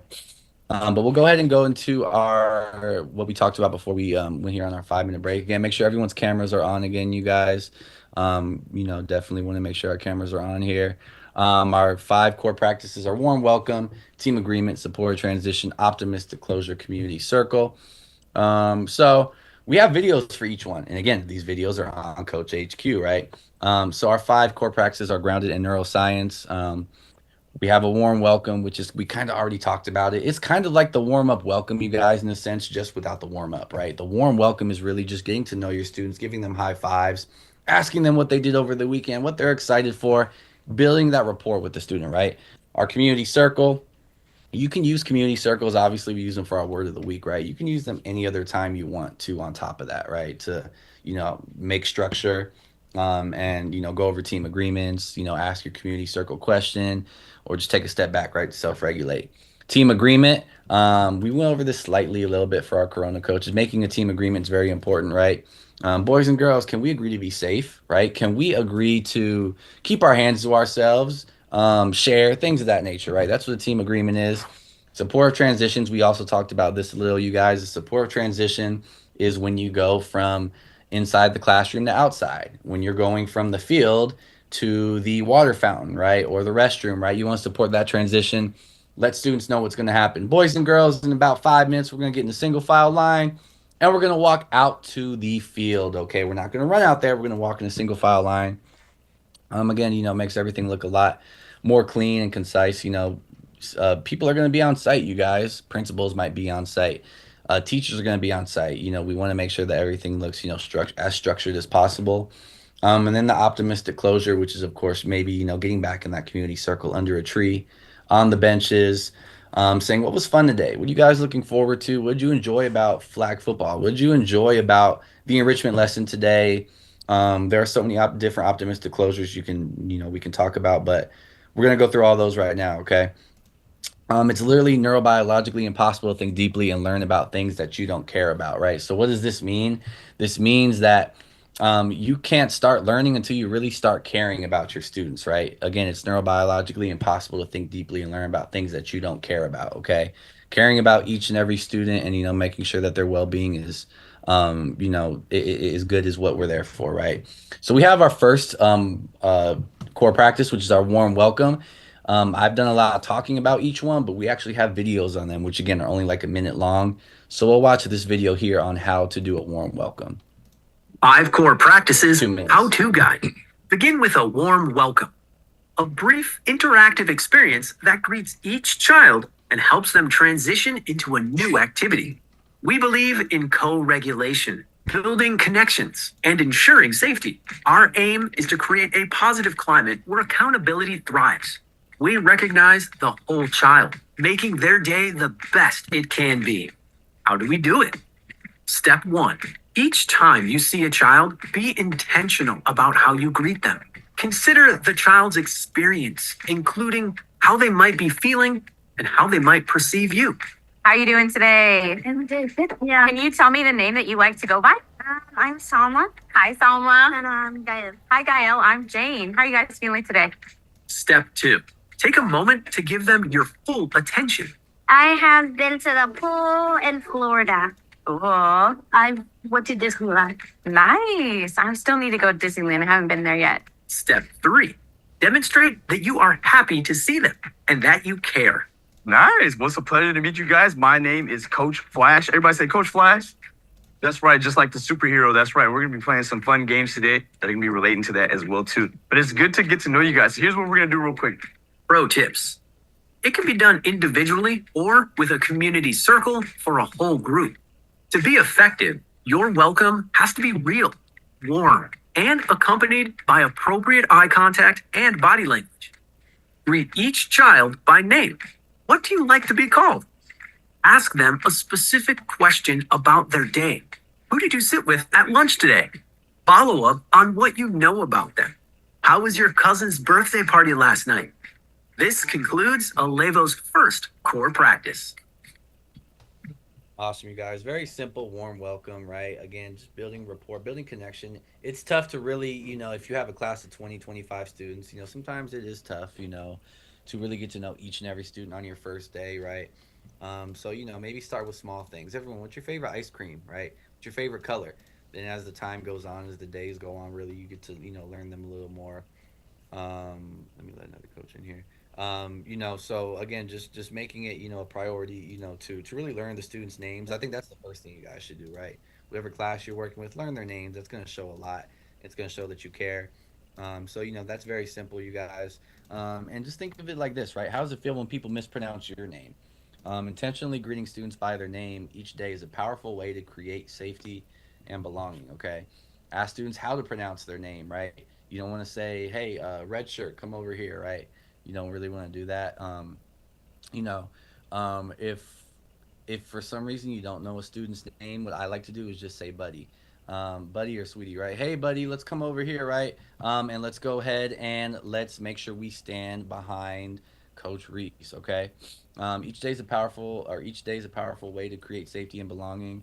Or you can just say boys and girls, right? Boys and girls, let's go line up behind Coach Reese, right? But definitely, once you get to know their names, make sure you try to call each student by their name, and again, asking them how to pronounce their name, right? Once you find out, one way to find out is just to ask, "What does your family call you?" or "How do you like to, how do you like your name to be pronounced?" And sometimes these students have nicknames, right?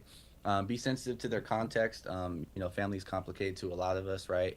So really, just getting to know your students is very important. That's a very simple, warm welcome, you guys, but it really just shows a lot, okay?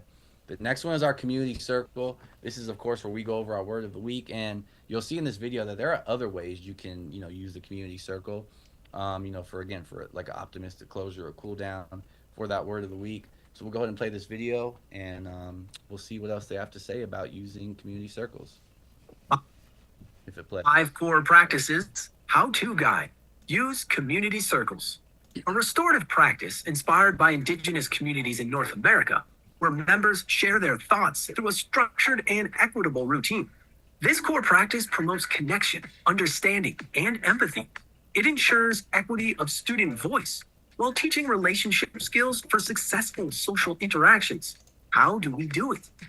Step 1. Ask all kids and adults to sit or stand in an unbroken circle so everyone can have eye contact and there are no gaps between people. Let's go ahead and make a nice even circle. Make sure everybody has a spot. And then you can scoot over, and then Harrison can come in a little more. Step 2.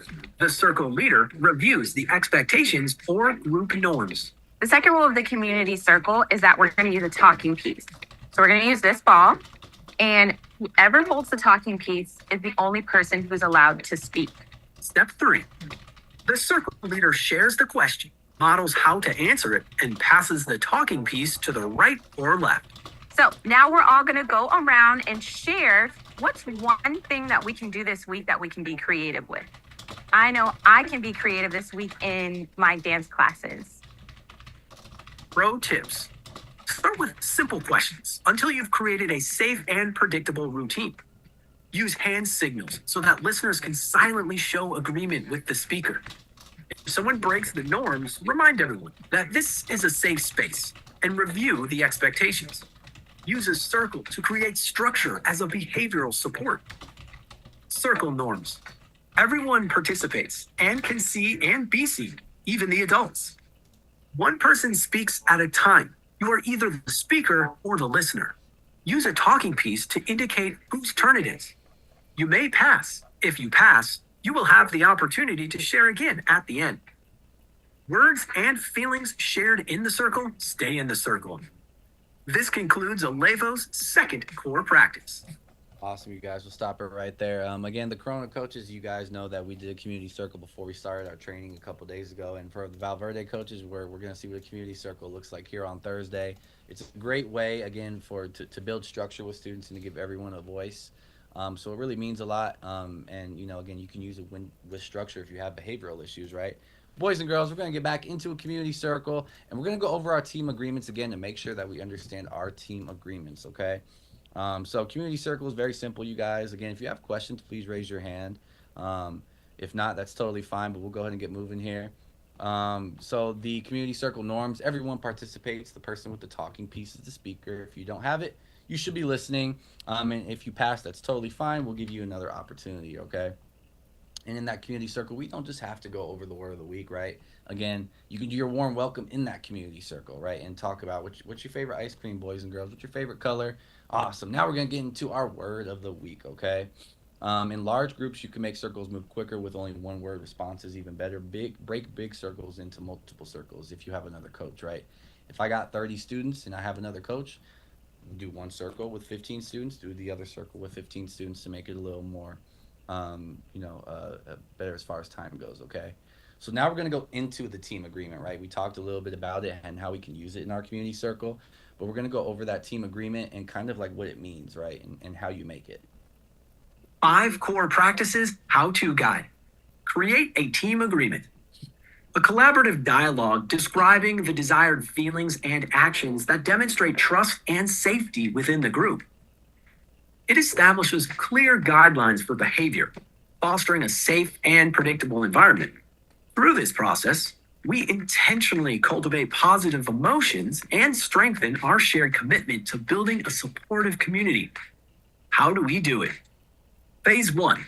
Identify and record how you and the students want to feel when you walk into your Alevo program. How do we want to feel when we do all the rest of our activities today? What is something that we want to feel, or what's something we want to get out of today? You share with me and I'll write it on our board. Happy. Happy. I think that's a perfect one. Phase 2. Ask and record actions the group is willing to commit to, ensuring those feelings are met. What are things that we can do or actions that we can take in order to reach these feelings? How might we make ourselves feel happy today in our activities? Yukon. When someone smile.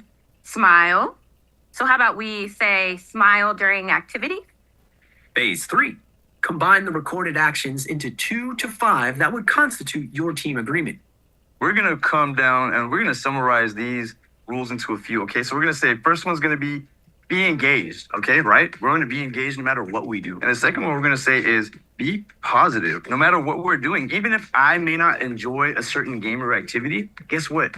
UConn might really enjoy it, right? And if I go and I participate in that game and I have a great time, then UConn gets to have fun. And that also means I have that self-awareness of knowing how UConn feels, right? So this is our team agreement. Everybody say team. Team. Say team agreement. Okay, so Pro tips. If this is a group that will stay together for an extended period of time, have all members of the group sign the agreement. Align your desired actions with the school-wide expectations if they have one. Display your team agreement prominently and refer to it when there are successes and challenges. After school breaks, review the matrix and update it as appropriate. Personalize your team commitment and make it a reflection of your community. This concludes Alevo's 3rd core practice. Boom, awesome. And Shayla, you see right here, I know you asked about if we can make our team agreements like with their PBIs in the schools. Yeah, absolutely. It just said it right here, right? You can make them, almost the same if you want to, you guys. A PBIS is just really like, you'll see it right when you walk in the office and it'll say, maybe something like, we are leopards. We are, we are confident, or we are respectful. We share things like that, right? You guys can use that into your team agreement. Now, I know you guys saw them with the whiteboard outside on the grass. You don't have to bring out a whiteboard on the grass, especially if you're doing like your lunch recess programs. Just verbally say your team agreement, okay? Now, when you're inside the classroom, of course, we're going to have a whiteboard, right? Use that whiteboard. Of course, you want to wipe it down. Someone's giving me a call. I'm not going to answer that.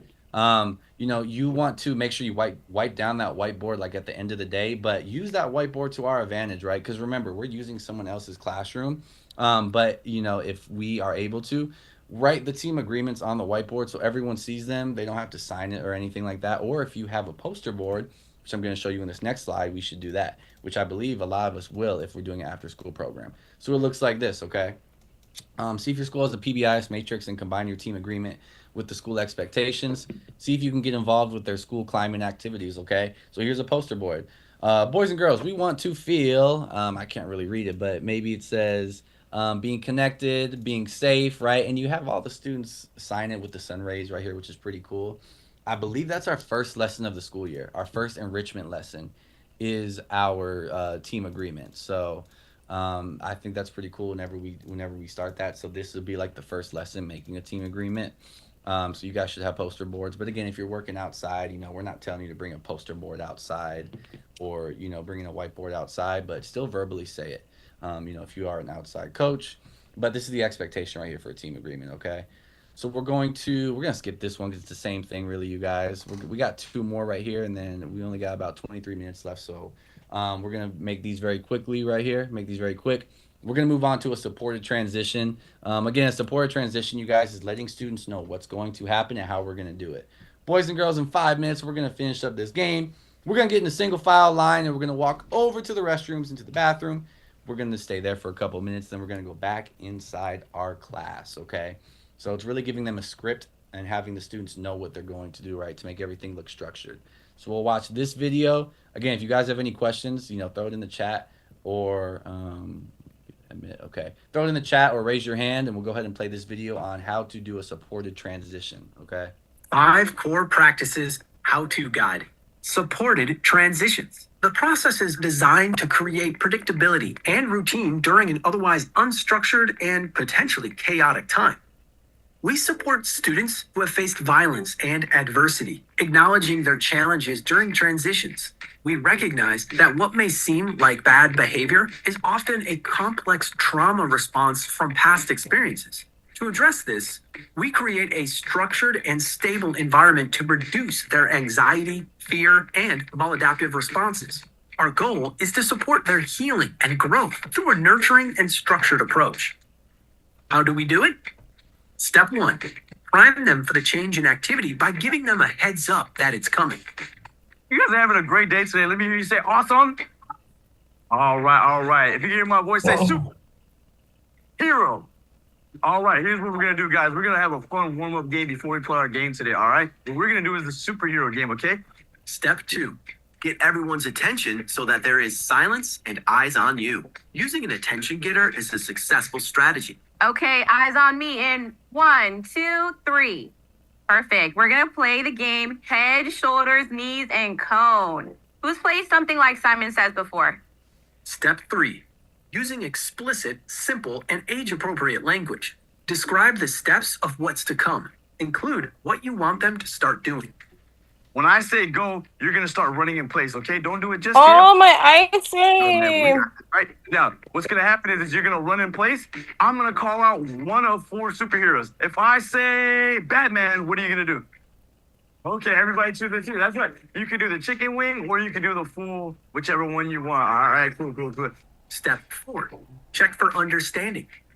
And then when I yell cone, you're going to try to grab the cone as fast as you can before your partner. So if I say touch your elbow, can you touch your toe? No.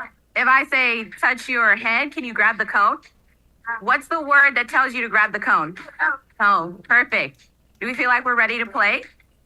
Step 5, practice the transition multiple times until it becomes a routine. If I say Flash, what are you going to do? There you go. Okay, well, I have Wonder Woman. If I say Wonder Woman, what do you do? Nice job. Okay, cool. If you hear my voice clap once, if you hear my voice clap twice, if you can hear my voice say superhero. All right. Pro tips. For a supported transition to work and to create a safe and predictable routine, you must use an assertive tone. Assertive language is clear, neutral, but pleasant and tells kids what to do while being kind. Speaking